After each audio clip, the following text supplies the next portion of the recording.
Come on, say.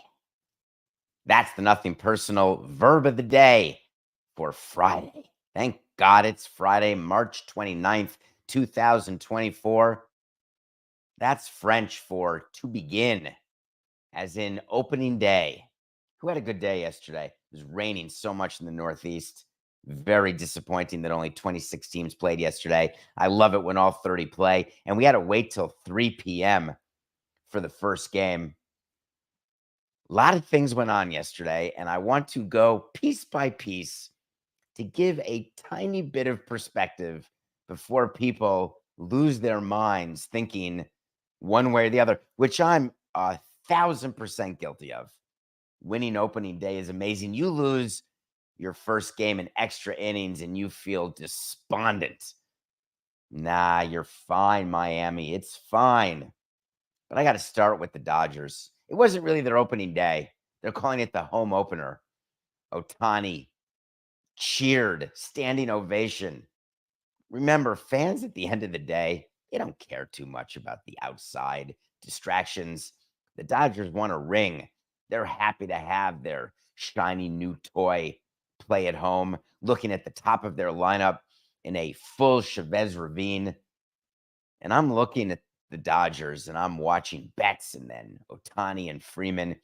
And all I'm thinking is, I remember when I had a lineup that no one could get through straight every time through the lineup for a game.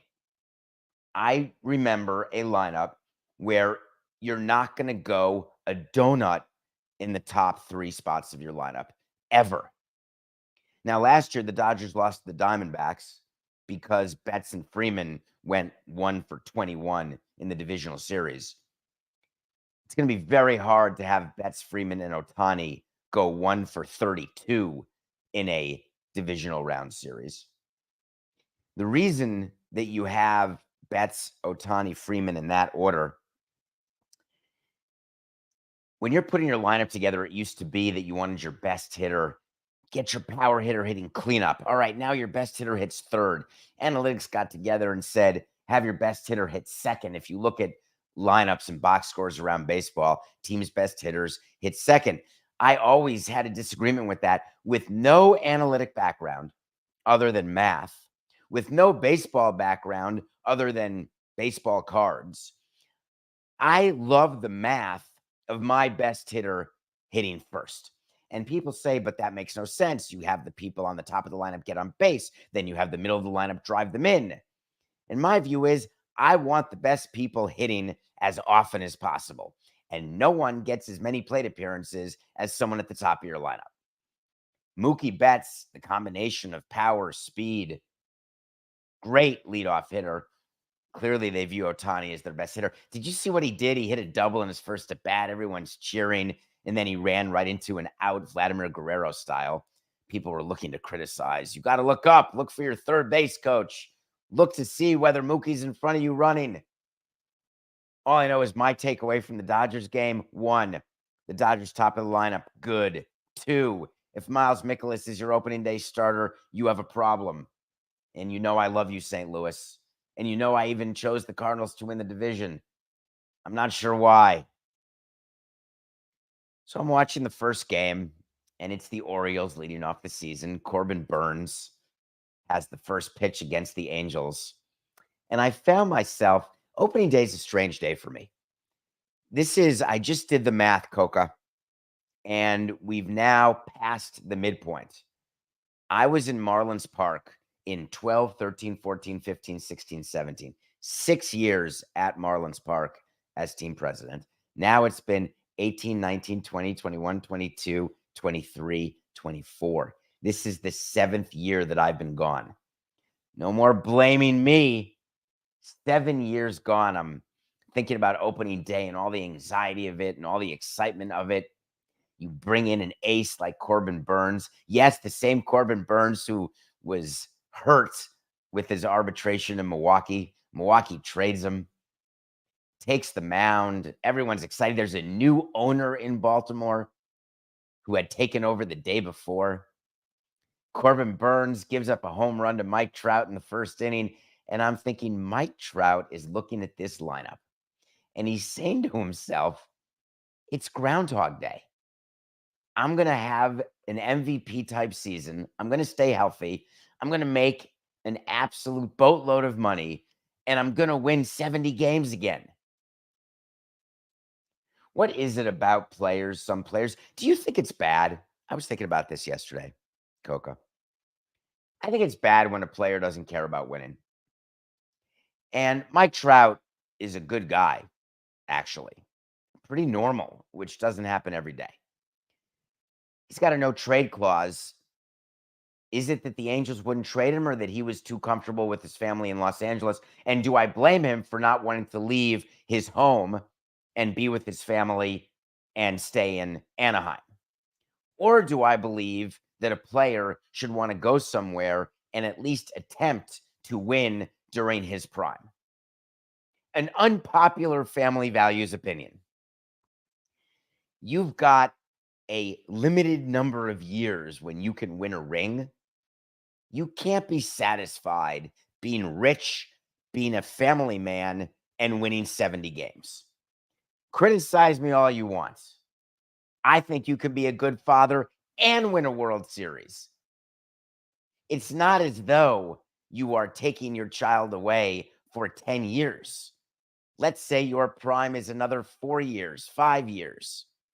And it's only during the season, the majority of which is when the kids aren't in school to begin with.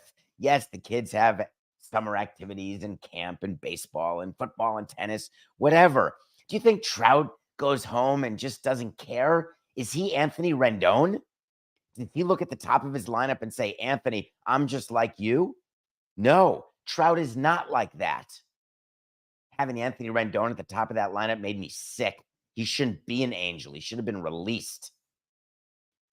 So the Orioles are playing the Angels, and the Orioles have the deepest lineup of every game I watched yesterday, which was many, because they were staggered enough and double devices. With these watch parties that we do, it's easy for me now to use all these double devices. I actually had 3 going. I had an iPad, a phone, and then the TV. So what I found is 3 might be too much because it turns out I was watching 0. I kept missing everything because a game that was like in the red zone where there's some action going on, put that on the big TV and then switch out the iPad, switch out the phone. And my phone didn't have a place to rest, so it kept falling down. I was thinking to myself, who's doing this other than me? So they brought, when you have a new owner opening day, I would always make myself available to go on the broadcast. We would tell our broadcast partner, hey, I'm going to come and do an inning. We're going to have our GM do an inning. We can mic up and you can do an in-game interview with the manager. We're trying to promote because more people are watching opening day than an ordinary day. More people are going to opening day than an ordinary day. So you want to put your best foot forward. For David Rubenstein, it was his first day as owner. So he goes in the booth and he starts talking about the Magna Carta. I kept thinking about being the president of a team when your owner's talking and saying, oh, come on, no one cares. As Pablo would say, these are rich man things you're talking about. It's great you've got the only private Magna Carta that you donated to the National Archives. It's great that you said that Mike Elias is the best GM and you're not going to be involved and you're going to just take his recommendation. It's great that you said, hey, I raised money easily. All I do is call people I know. David Rubenstein said that. He said that, how'd you raise the money with all these partners? He said, oh, I'm in financial services. I pick up the phone, dialing for dollars. And what I was thinking at that time is, I wonder whether A-Rod did that. So the Orioles won their game convincingly. What else happened yesterday that interested me? The Yankee game, people are excited. Juan Soto threw out a runner at the plate. It's exciting. Yankees came back from 4-0. Did you watch the game? Framber Valdez, not good. When you walk 6 guys, you're likely going to lose the game. I'm happy the Yankees won just because the league is a better league when the Yankees and the Dodgers are winning games. And the Red Sox, frankly, they won too. What about Oakland? Can I spend 2 minutes on that? I don't want to move on without talking about Oakland just for a hot second here. 13,000 announced attendance, announced means bought tickets, not turnstile. Every number you saw yesterday announced. I wonder whether baseball looked at that and said, God, get to Vegas. Hurry up. Rob Manfred met the media before opening day yesterday and said, assuredly, the A's are moving to Vegas. Rumors, they're going to do a deal with Sacramento to play in the interim period. Not a rumor. That's exactly what they're going to end up doing. They are not going to stay at the Coliseum. There were usual fan protests and parking lot. Don't go in. We'll show John Fisher. We'll make him sell the team. No, not going to happen. I'm not sure that the deal in Vegas is happening either. I hate to say it. We're back where we started from. But when Rob Manfred, Bud Selig used to look at attendance, and he would call you so angry. And of course, I was in Montreal and Florida. I was the subject of many a phone call from Bud Selig. What the hell are you doing there, David?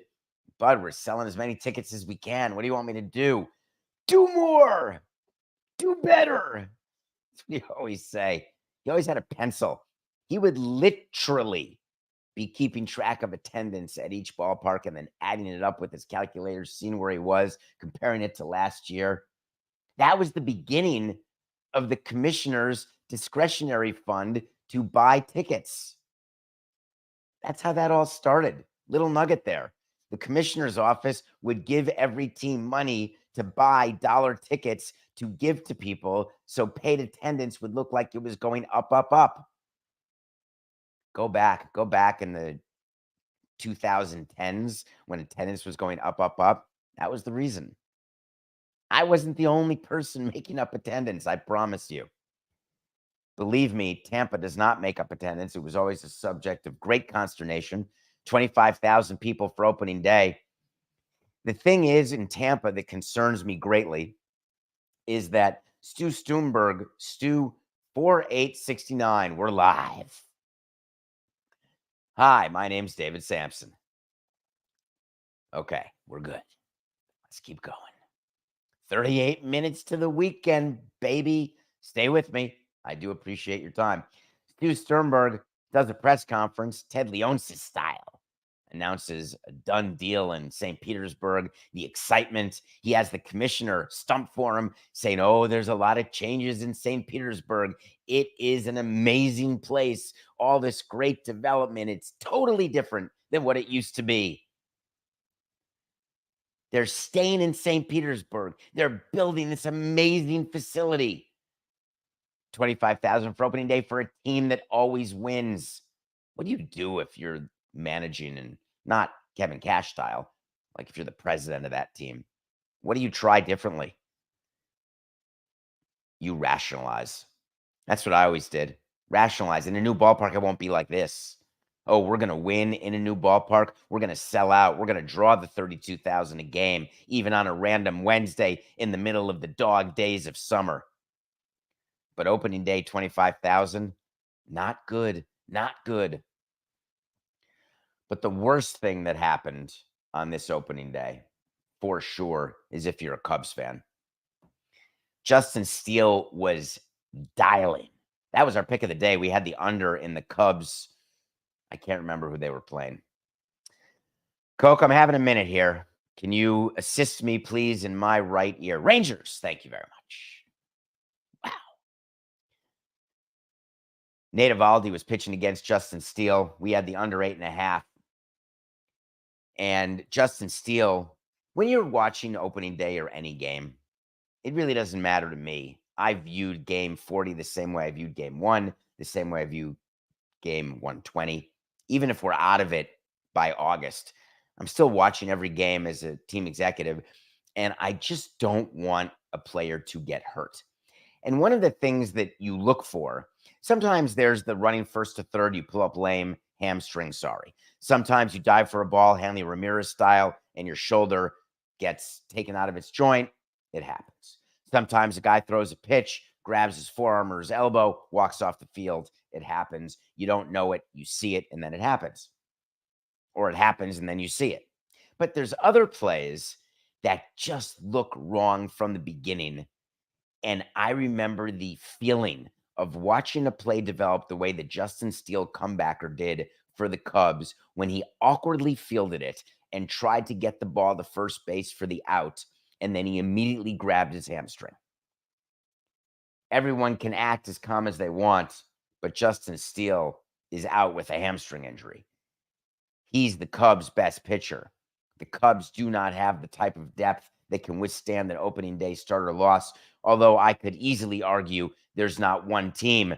You could say the Mariners have a great rotation. You can talk about, although Castillo lost yesterday, you could talk about a bunch of rotations, but when you lose any starter, that means you're headed down toward your 14th starter.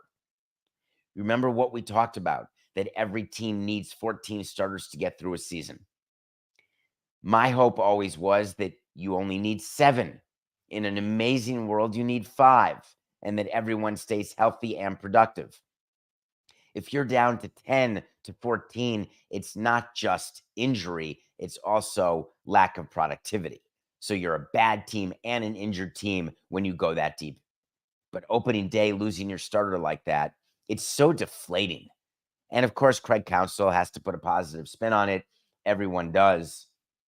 But you go back to that clubhouse and you just know. I would have run down to the training room when I have a player get injured, and I would have seen a replay on TV, go to the training room. The trainer would look at me. I'd look at the trainer. You pat the player on the buttocks and you just move right along because you know that this is not a short injury. Then you call your GM and you meet with your player development staff and you figure out who's next. Because in spring training, a little side note here, Coca, in spring training, you go through the exercise of who's the next man. You do your depth chart and you plan for lack of performance or injury. But when it actually happens during the season, you do the same meeting again. You don't just go to your briefcase, pull out your depth chart and say, oh, we had John Cocktoaston next, bring him up. Does not work that way. You go through the whole exercise, you look at your opponent, you look at when you need a 5th starter, and then you make a move. But look for the Cubs right now. They are going to have to put Justin Steele on the injured list.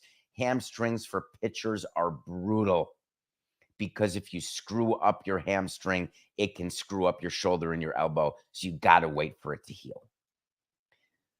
So baseball executives and people in the commissioner's office are watching games just like you are.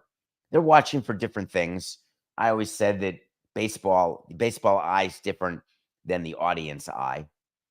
Much like in your profession, you view what you do differently than a normal person who doesn't have the expertise you do.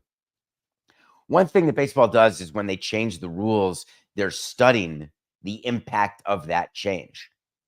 One of the things that's going to be enforced this year that you're going to see a lot of is that defenders cannot block a base that an offensive player is trying to get to. And it's manifesting itself in all these extra reviews.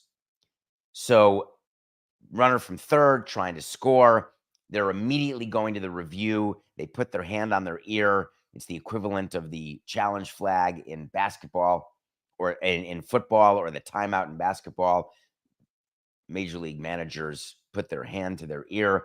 They go to the review, and now it's really, the games are faster, but it's delaying everything because no one understands the rule of where the defender is supposed to be.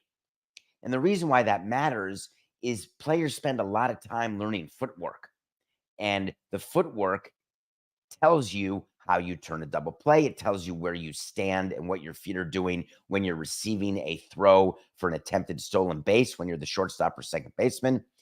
The footwork is what catchers are taught where to take a throw from right field versus left field, when the throw's up the line, when the throw's behind you. You are taught what to do. You practice it. And now players have to relearn, and it's quite troubling.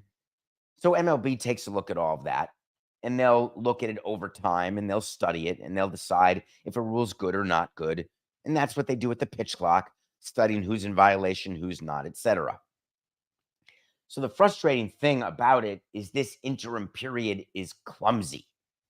And the reason it's clumsy is the players are still learning. So hang in there. It's all going to be okay.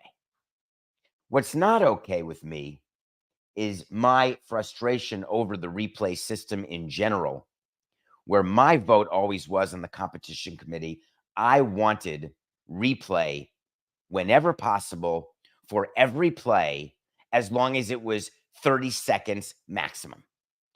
My North Star was always tennis.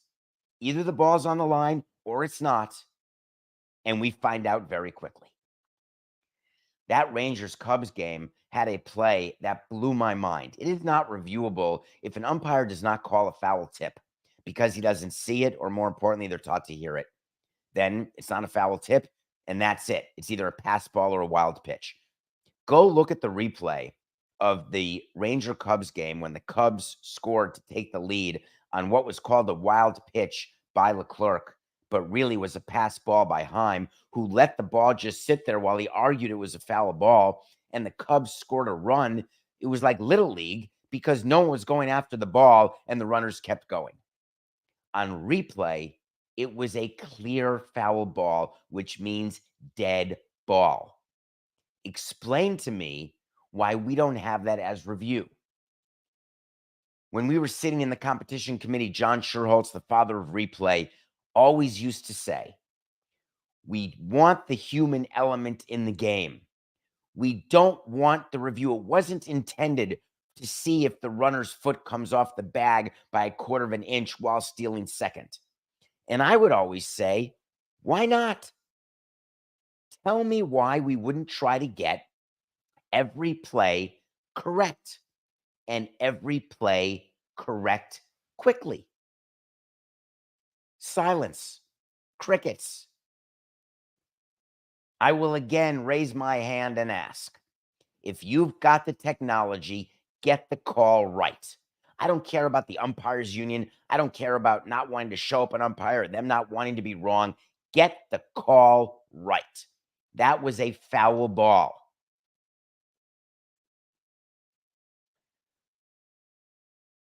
Did you read what happened to A-Rod yesterday? Hi, my name. Let me do that better for you. I'm going to do my A-Rod. I have to sit up very straight. I have to look proper, put on some makeup. Hi, my name is Alex, and I own the Minnesota Timberwolves. 1 second. Okay. Hi, my name is Marc. My partner Alex and I own the Minnesota Timberwolves. All right, let me see. I'm going to get it right this time. Hi, it's Alex and Mike. Marc, Mike, Alex.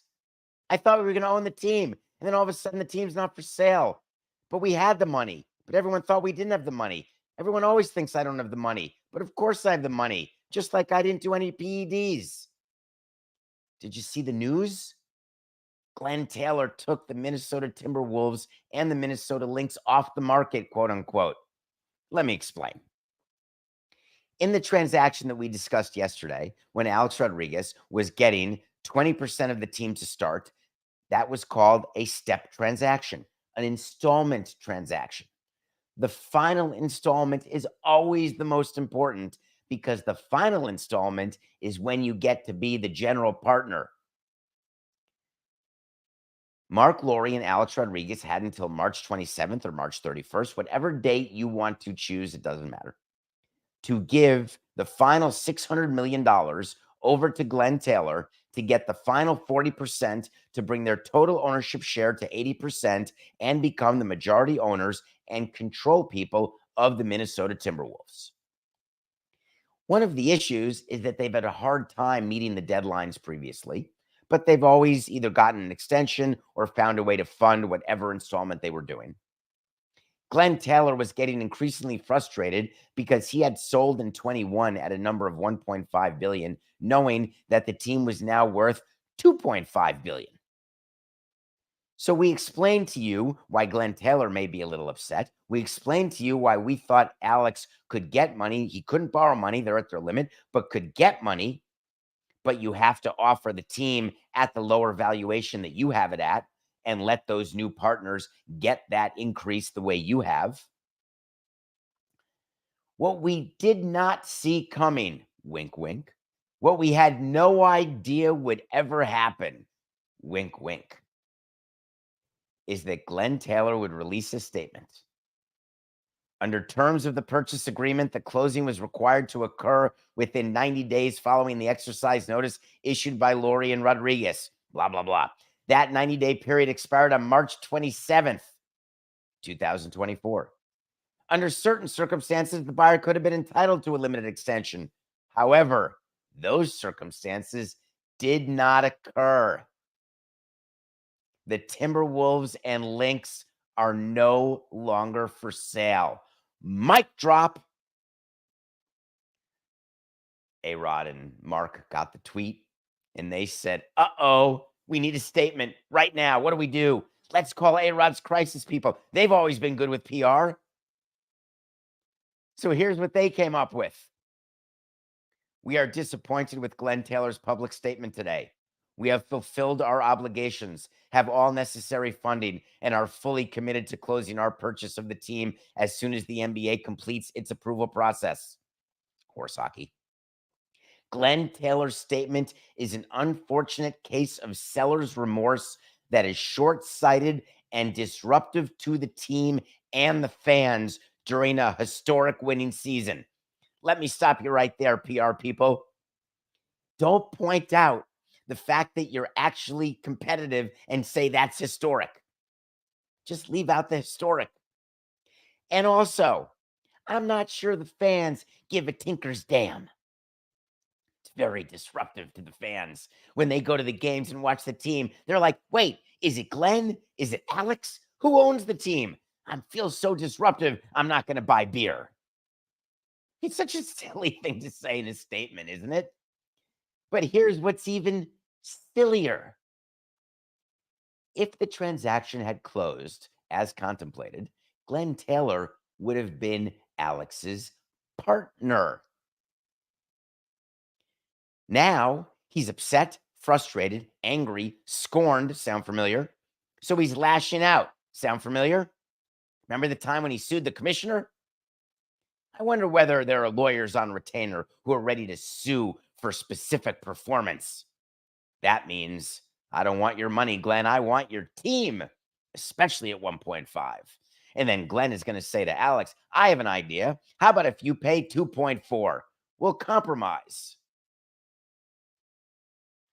I find the whole thing to be quite objectionable, but there are going to be lawyers, lots of lawyers, because Alex and Marc say, hey, we were ready to roll. Glen says you weren't ready to roll. I once was involved in a lawsuit.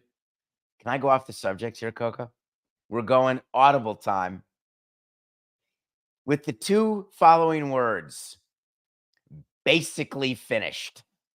I had like a 2-month arbitration over those two words. What does that exactly mean? I always said basically finished. That's basically finished. Hey, I'm basically finished. That means maybe I'm finished. Maybe I'm not. Maybe I'll tell you. Maybe I won't. Maybe there's more to do. Maybe there's not. Maybe I've accomplished all my goals. Maybe I haven't. What's going to happen next once they all lawyer up? They're going to have to go to the agreement. Adam Silver's going to have to get involved. And guess how it's going to end? Glen Taylor gave a little quote to The Athletic that gave you the roadmap to the ending.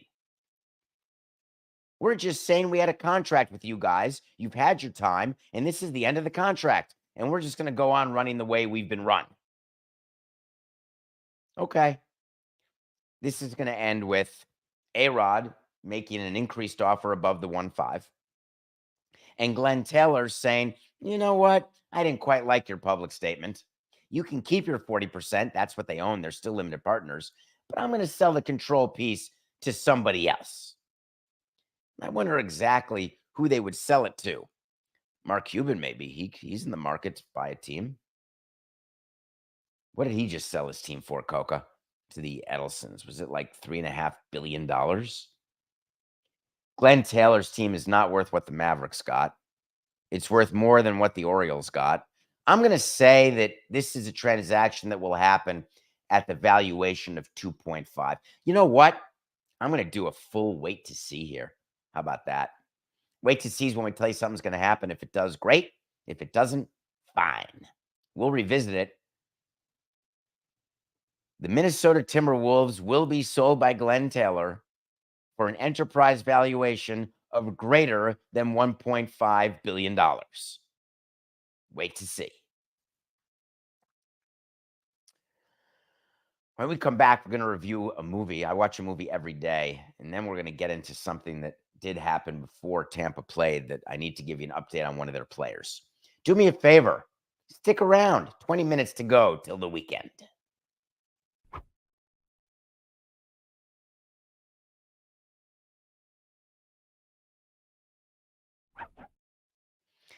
Welcome back to Nothing Personal. It's David Samson. We are here every Monday to Friday, just about 8 a.m. live on the Nothing Personal with David Samson YouTube channel. Find us there and subscribe. We've been on DraftKings Network all week long. You can find that various places, Samsung Plus, Roku, all sorts of great distribution. And of course, you may be listening and therefore not catching my dandy threads. DavidSamsonPodcast.com. That's where you can get merch. That's where you can see former shows, old shows, new shows, side shows, under shows. Speaking of shows, how about live shows? We are merely 4 sleeps away from going to Philadelphia on April 2nd. Come join us for all you Philly fans out there. April 2nd in Philly, then April 8th in Atlanta. Just click DavidSamsonPodcast.com or on Twitter, David P. Samson. I've got links. Come have fun with us. Be merry at city wineries at a city near you. And for all the people, Coca, we've heard from people around the country, including Canada. We had someone ask whether we were doing Europe too. I appreciate that. We're going to start here, but we do want to make it to Chicago, to St. Louis, to Texas, Austin. We heard Houston. We had a bunch of Charlotte. We've got audience everywhere. Thank you. I'm humbled by it. If you have the time, I promise you, you will enjoy the live shows way more than I enjoyed the Beekeeper. I love Jeremy Irons. I love Felicia Rashad. I love Josh Hutcherson. I mean, who doesn't? Jason Statham? The Beekeeper is about a beekeeper, literally. He keeps bees, like the thing that makes honey, except it's a double entendre. He's also this super fighting, spy-like guy. I never understood. You're supposed to suspend disbelief. Fine. When you're beating up 10 guys and they're all armed, why do they only fight you one at a time? I just find it very strange. So he fights them one at a time, but none of them ever shoot him. But yet, they all have guns. Strange. So I watched The Beekeeper. Let me save you a quick sec here. Pass. Nothing personal pick of the day. We had the under 8.5 Rangers Cubs baseball. We're back and we won. Were you nervous when it was 3-3, 2 men on? Walk-off homer would have put it over. For all the people who faded Samson, that was what you were hoping. I don't blame you. I'd been so cold. But now we're Buster Poindexter, David Johansen. Hot, hot, hot. I can't say that after one win. What do we got tonight? Get ready, Yankee fans. We're taking Christian Javier against Carlos Rodon. The Astros are only minus 135. We're taking the Astros on the money line. I'm not exactly sure why it's such a small line. I guess maybe because people think Rodon is a number 2 starter, which he's not, and that Javier's a number 2 starter because it's the second game of the season, which he's not. This is really more like a 3 versus 5. Astros, unlikely to lose 2 in a row. That's why we're taking them. Saturday, we're back to doing this. We did this last season, and I really liked it. I want to keep doing it. I lost a wait to see on Patrick Corbin, and I revisited it. I thought Patrick Corbin would be released by the Nationals last year. I cannot believe he's still pitching for them. You cannot be a rebuilding team and give Patrick Corbin the ball every 5 days. It's completely absurd. But Patrick Corbin's getting the ball for the Nats against Hunter Green and the Reds. We're taking the Reds on Saturday. Go against Patrick Corbin. There's no way he starts 30 games this year, Coca. The Nationals just can't do it. All right, we're adding that. Can we please? A double wait to see today? I forgot what the first one was today. People don't believe me. I don't have a script. I know we did a wait to see. I have no idea what it was about, but we're going to do another. Oh, the Timberwolves. Thank you. The Tinder. Ooh, boop, boop, beep.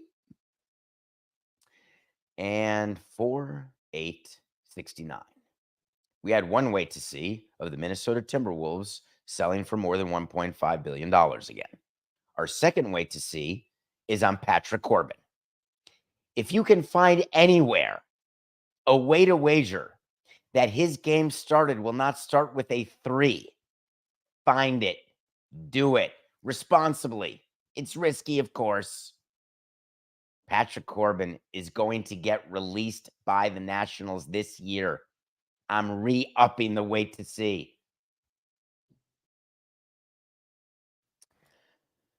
Okay. MLB buried some news yesterday. I just want to bring it quickly to the forefront. I don't like promulgating negativity around opening day because it's such a joyous time. Everybody's celebrating. So they did a quick little newsy item that Wander Franco, the Tampa Bay Rays shortstop, is being put back on administrative leave. That same list that Trevor Bauer was on forever. The thing about administrative leave is that you still get paid. So Wander Franco will keep getting paid by the Rays, but he just won't play for the Rays. While the investigation into his inappropriate sexual behavior, inappropriate relationship with minors, all the things that are being investigated in the Dominican and with the Department of Investigations, that same department that's investigating Ohtani, that same department that's always busy, as I told you. They put Wander Franco on the list through June 1st, but they made sure to tell you he may not be on it through June 1st if there's a disposition in the case or our investigation concludes. News alert, it won't conclude before June 1st. It's way better just to get Wander Franco out of your head. If you are a Tampa fan, just know that you're not going to see Wander Franco again. He last played August 12th of last season, and I would highly doubt that he will wear a Rays uniform again. But they put him on the administrative leave list. Shh, don't tell anyone.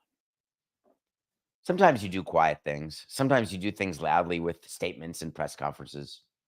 Now players, we used to invite players into the press conference room, ask them if that would be okay, if they would talk, see if they would meet the media. Wander Franco, of course, is not meeting anybody. He's trying to figure out, can he keep his $182 million? Quite a contract Tampa gave out. Meanwhile, he won't be able to. But that said, players they'd meet the media after games. They'd talk about the game. We have a harder time now getting players to do that because they all have their own platform.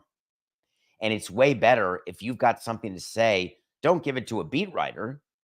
Give it to your audience on your podcast. Draymond Green has a podcast. It's called The Draymond Green Show. So if he's got something to say about his actions, what better place to do it? Might as well get some clicks, some downloads, some sponsors, a little cash, maybe make up for the suspensions. You see, Draymond Green was ejected from another game the other day. I think it was 2 days ago. And there was a lot of talk about Steph Curry shaking his head. And some people thought his eyes may have been tearing. Some people are saying Draymond Green is not fixed after that amazing amount of time that he spent away the last time he was suspended, where Adam Silver made him check in and announced him as fully healthy, sort of like he did with John Morant. I guess for Draymond, it took, I don't know, what was it, 16 games? That was his indefinite suspension. Remember that in January? We've met with Draymond and we're good now. I don't think anyone would say that Draymond is okay. And Draymond himself, commenting on his ejection, said it just can't happen. I said what I said. I deserve to be kicked out at that point.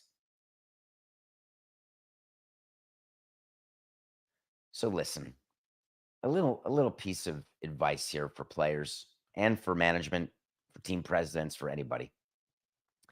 When you're doing something and you already know what the consequence is, you have to make sure you've done the cost benefit analysis and that you have decided that in your formula, your action is purposeful. Just like when we'll ask a manager, get kicked out of the game today. We'll ask a pitcher, throw at that guy. We do it not because it's a Tuesday, because we believe there's a momentum issue, there's a payback issue, there's an energy issue, there's something that needs to happen. We need a little cattle prod right in the tuchus. It's planned, it's calculated, it's not random or out of control. When Draymond Green is admitting to you that what he did, it just can't happen, that means he wasn't trying for it to happen, which means that it happened and he's sort of out of control.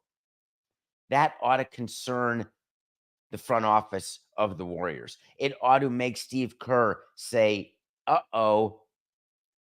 It ought to make Adam Silver look in the mirror and say, 16 may just not be enough. So what do you do if that's your situation? What is Adam Silver when he hears the Draymond Green show? They have to do something that they don't want to do. They have to acknowledge that their plan doesn't work. Their rehab plan with players, whether it's for violence, whether it's for guns, whether it's for sex, whether it's for anger management, their whole plan of the quick fix to miss as few games as possible so as not to hurt the product or give an unreasonable competitive edge to opponents in a playoff race, they have to acknowledge it doesn't work. You don't get cured in 5 therapy sessions. How would therapists ever live in nice houses if that were the case? I think Draymond Green is in his 14th minute of fame, and he has had, by all respects, a Hall of Fame level career. Query, is he a Hall of Fame player? It's interesting. I'm going to have to say Draymond Green will be in Springfield one of these years. But I'd have to say that his level of impact is de minimis right now. The juice, Draymond, is no longer worth the squeeze. And Adam knows, and Steve knows, and Joe knows. So what do? You wait for the season to play out. You speak to your TV partner and say, are you going to give Draymond a soft pillow landing so he can stay in the public consciousness because he's popular? The same way the NFL is going to make sure that Jason Kelsey has a spot on Monday Night Countdown or on some pre or post game show. You are not going to lose half of the Kelsey attention that you're getting. Draymond Green brings eyeballs, fascination, wonderment. It's time for him to get behind the mic. And I don't mean just for his podcast. Okay. I want to talk about something that happened yesterday, briefly, in the remaining few minutes I have. You may have read about a sentencing that took place yesterday. Sam Bankman-Fried got sentenced to 25 years in prison. Do you remember him? The cryptocurrency guy? The one who took all your money and took it for himself and funded all sorts of things that ended up being for him, maybe his ex-girlfriend. Remember when NFTs were the craze? They were just going up in value. Cryptocurrency. There weren't enough cryptocurrency either exchanges or things that people could put their hard-earned money into. How badly do you feel when there are people who take advantage in this way and commit this type of fraud? The level of fraud that Sam Bankman-Fried committed, almost unprecedented. I mean, there have been some bad people in the finance industry led by Bernie Madoff. Plenty of people back in the housing crisis back in the 2008 timeframe. But here's the thing about what Sam Bankman did that really bothered me. It's that he thought that he would use your money to make him cool. Reminded me a little of Scott Rothstein in Florida, that Ponzi scheme piece of crap who decided to steal money from charities and buy his way into athletic sponsorships and hobnobbing with the people who know. That's what Sam Bankman was doing, getting Tom Brady and various other celebrities to be sponsors of his exchange, to hang out with them, to sit courtside at games. And he was using your money. And you thought that it was all going to work out. You thought you could be him. The irony of people like that is they are you. They just don't want to be. They spend all your money trying to not be you, to live a life that they could never otherwise live, and a life that you dream of living that you'll never live. That's the worst type of fraudster, isn't it? The people who get behind a microphone and talk about all the things they're going to do to make your life better. And then, of course, your life doesn't get better. But the dream of their life, of the rich and famous, oh, I am one NFT purchase away. I'm one vote away in this election, and I'm going to have that life. Everything's going to be better. And it turns out he was just stealing. Standard run-of-the-mill, fraudulent stealing. He's got 25 years now. Do you know what Bankman-Fried said during the sentencing? A lot of people feel really let down, and they were very let down. I'm sorry about that. I'm sorry about what happened at every stage. And then he said something that makes me crazy. He said his decisions haunt him every day. Interesting. I wonder if that's true. I wonder if he sits around. Is he saying that the decisions haunt him, or is it that he got caught and that's what haunts him? Because I'm always trying. Oh, that's funny, Coca. You and I are in sync, Justin. Or is that Backstreet Boys? Who's Justin Timberlake with? Remember the boy band he was with? In Sync. Yes. He was saying in my ear the same thing that we like to tell you on Nothing Personal. The same thing with the cheating scandals, the sex scandals, the financial scandals. Everybody, the drug scandals.